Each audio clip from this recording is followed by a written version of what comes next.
Hello, strong soul. Great to see you in another moment of the now. Welcome to a Q&A capsule.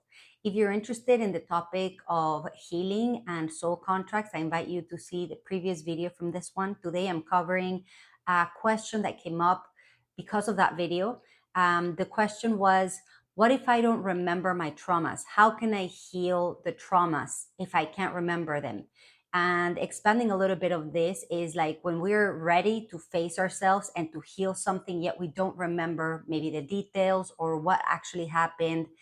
I'm going to break down from this perspective the mechanics of trauma, the different planes in which trauma unfolds, so that we can comprehend again from one perspective how remembering is not necessary to heal trauma itself.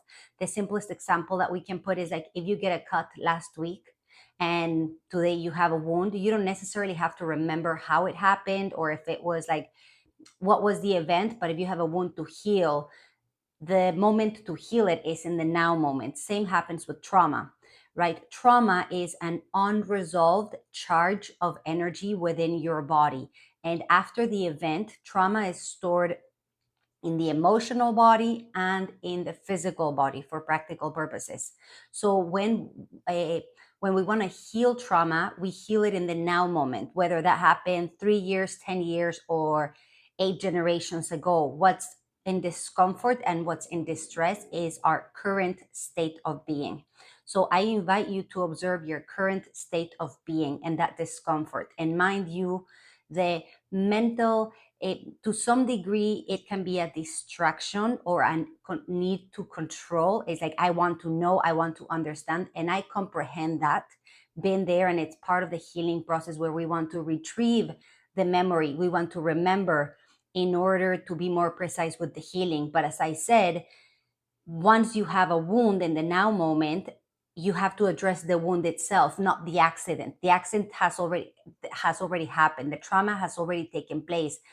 It's the body that keeps the score. And that's where we get to assess ourselves from. So to recap, you don't necessarily have to remember trauma, and sometimes there's a reason why we can't retrieve the details or the information, yet we are experiencing the discomfort or the suppression or the repression of the trauma itself, right? We have the symptoms.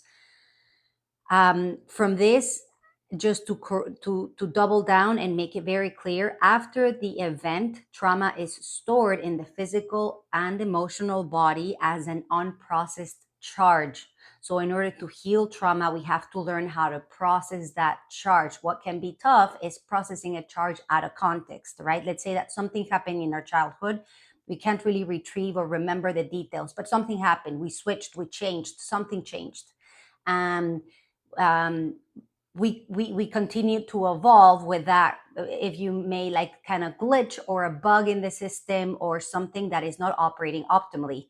So whether I remember how that happened or not is independent of each person and each lesson. Some are meant to remember in order to consciously process that memory. Some are just not meant to be remembered because the lesson is in the now moment. The lesson is letting go of the overthinking, the analytical mind. Sometimes when we are very analytical or very heavy thinkers, we can trick ourselves into what I call philosophical pacifiers, where we think we understand, we feel we got the answer, and yet we get still stuck in the trauma because we're not allowing ourselves to go from the mental realm, the intellect, into the physical body, into the sensations, into the emotional body. So this is an invitation for you to approach trauma in a different way. Trauma healing, it happens at a nervous system, and the nervous system is not rational. It's electric, it's magnetic.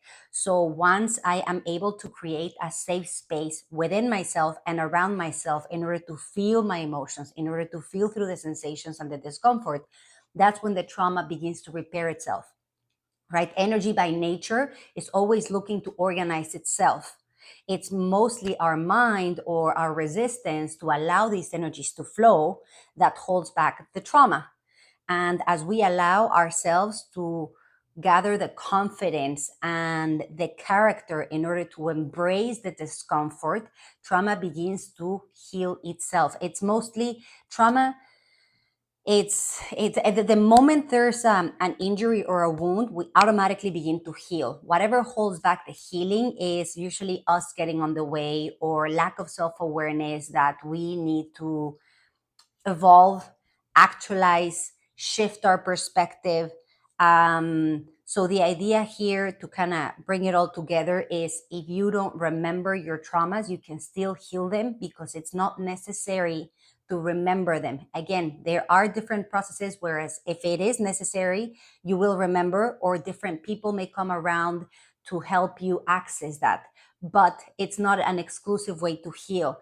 The Another harmonious approach to healing trauma is embracing that discomfort, because sometimes we're so uncomfortable and we project that discomfort by being like, oh, if I could remember, then I could heal. And again, we fall into conditional thinking, and that's also holding us back from the trauma, from just sitting in and being like, maybe I don't remember what happened, maybe I can't access that or retrieve that, but it feels so painful. I feel so much pain.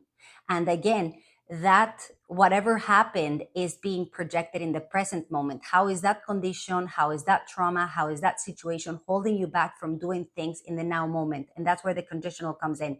If this wouldn't have happened, then I would have a better job, or I would have a better relationship, or I would be in a better place, right? We start holding ourselves back within past things that might have happened outside of our control. So the important thing is to learn how to take charge of yourself in this now moment, whether you remember or not. And sometimes as we begin to process the trauma, the memories come back. Again, not necessarily, they just come back if there's a purpose for it. Most of the times, once time has passed, there's no purpose for you to just remember that, because the mind can be very tricky, and sometimes the mind kicks in and tries to protect us, right? And then sometimes the mind gets on the way from the emotional or the physical body to feeling through the sensations and the emotions.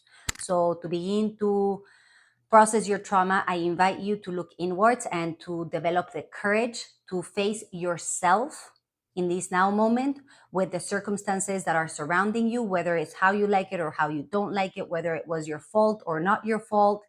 There's a role that you played in that part. And if you're carrying trauma, it's your responsibility to sort yourself out. And again, I'm not saying we're responsible for everything that happened to us, but at some point we did play a part, whether it was consciously or unconsciously. And what you can do is develop the accountability to be like, regardless of what happened, as of now, I'm going to take charge of myself. I'm going to process this so that I can move on, so that I can evolve. So I invite you to observe this as a beautiful, powerful lesson that will probably liberate you, liberate a lot of light around you. And remember, we're not the first nor the last. There's people ahead of us that have done the work. And when you do it, you impact yourself, those around you, and those behind. So I commend you for having the courage to want to face yourself, face your trauma. If this resonates, please let us know down in the conversation. You can start a conversation and share any advice, any tips that you've had in your personal experience, or if there's any further questions, I'm always happy to elaborate. So for this topic, up until here, and as for me, I will see you in another moment of the now.